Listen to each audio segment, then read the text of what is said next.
Welcome back to Swig's Corner. This is your man, Steph Swig. I'm glad to be back. I'm glad to be here hosting. I'm super excited for you guys. I'm super excited just to be here because I got a good word for you, good message, whatever you want to call it, good Swig's Corner, however you want to call it. But thank you for your patience in between the times y'all waited for me for the last one to this one.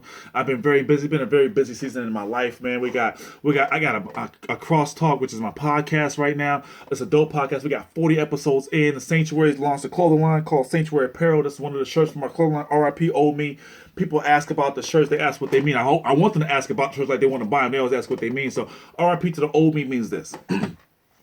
We all have things about ourselves we don't like, so we want to be new. So you have to kill the old you in order to be born the new you. You get it? Makes sense. Kill that doubt, kill that fear, kill that lazy, kill that procrastination. So we always have to die to something. The Bible says we have to die daily. So that's what that means for me. R.I.P. old me. Everybody wants to be something new. A lot of people have stuff in their lives they want to change. So if you are all about change and you want to really just change your life, RIP to the old me. If you want one of these shirts, you can hit us up, sanctuary.com, sanctuaryclub.com, my bad.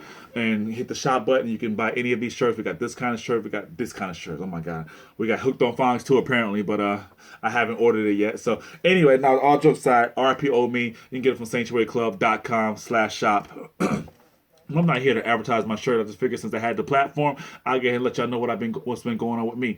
So that's one of the things that we still are working on the Sanctuary. We still got some things happening in the background we're doing. I've been hosting events in the background as well. Not Sanctuary events. I've just been emceeing events. I've been doing crosstalk. I've been doing so many different things. It hasn't really allowed me a lot of time to do Swiss corners. However, I'm trying to be aggressively approaching to be more faithful to what God has given me.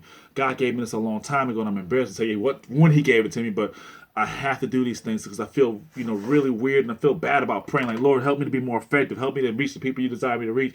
Help me to help me to be everything You call me to be. And I haven't even done what He's called me to do with the Swiss coins. God gave me Swiss coins. I haven't done them, so I feel weird about asking for more stuff if I haven't even handled the little bit that I have. So, bottom line. You gotta be faithful over a little bit before you be faithful over much. Which brings me to another topic, or actually the title of the podcast, not a podcast, is the title of the Swiss Corner, is you don't need permission. And what I mean is, actually, you don't need permission to be great. What I mean is by that is a lot of times we get a calling on our life, get a purpose on life. We have gifts, and we wait for people to give us permission to go forward. We're waiting on some kind of confirmation. If you got the phone call, if you got the call to go out and do certain things, whether it's the homeless shelters, whether it's to start your own podcast, whether to start your own book, whatever it is, it's a calling for that. But we always want to sit back and wait for something else. We don't need any more confirmation. Then we need validation. Okay, well, God, I'm called to do this. How come people are not supporting? How come this is not happening? How come that's not happening? How come, my people are not telling me, how come people are not buying the shirts? You know what I'm saying? It's like, there's always room for improvement, but at the same time, what I'm trying to say is we don't need permission from man to be great. We don't need validation to do what God called us to do. When God calls you, there's a purpose for what you do. That means if there's a purpose for what you do, there's a need for it. Someone's needing your unique expertise, your unique opinion, your unique gifts in that particular situation. A lot of times we're guilty of comparing ourselves to the other person. How come I don't have a platform like this? Who cares? You have a certain amount of people you're supposed to reach, certain people you're supposed to reach, a certain need to fulfill. Some callings don't require you to be on a stage in front of 1,000 people. Somebody do. However, we get so caught up on numbers. We lose sight of what we are. We let that dictate how we view ourselves, our value of our calling. A diamond is still a diamond, whether people recognize it or not. It doesn't change the value, no matter who buys it, who don't buy it. If you go to Zales right now, there's diamonds on the shelf that has not been purchased, but they're still thousands of dollars. So that means your value does not change based on people's ability to see it.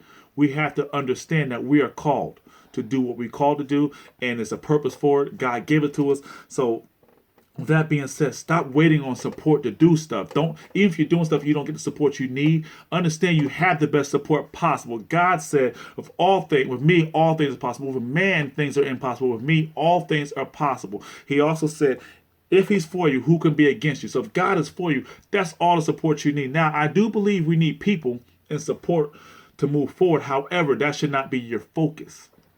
Your focus is do your best and lead the results to God. Do your best, lead the results to God. It's a lot of stories in the Bible where people didn't have support. Noah didn't have much support. At least it's not recorded in the Bible that he had much support to build the ark. Maybe it's why it took him 100 years. But nevertheless, I don't remember him saying when God told him to do it. I don't remember him going around asking people what they think his calling is, or do y'all think I should build a boat? You know, it's the same thing with artists, the same thing with me in the sanctuary, same thing with me in my shirt line. It's like if people are not buying stuff, we tend to get so discouraged, like, oh my God, maybe this is not my calling. But you got to push. Nothing worth having.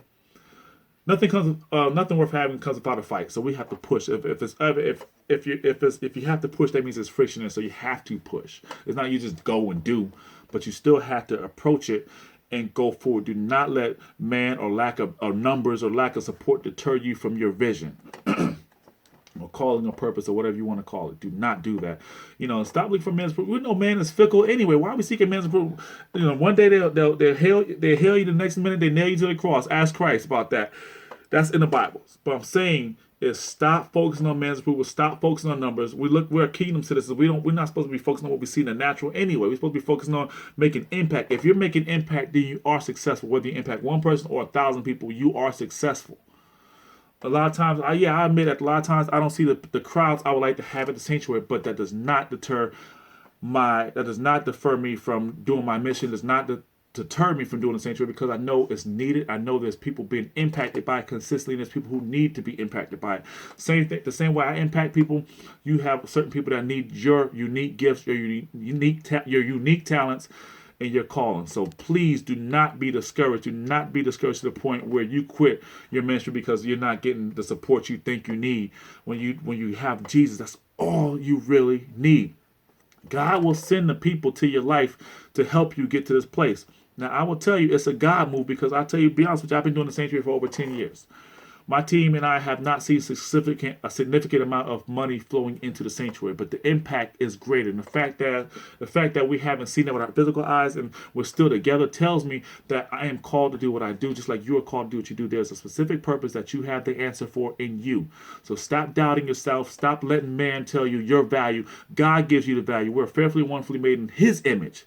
We're a priceless being. So understand who you are and whose you are. That's all I got for today. I'm Steph Swig. I'm out of here. Peace.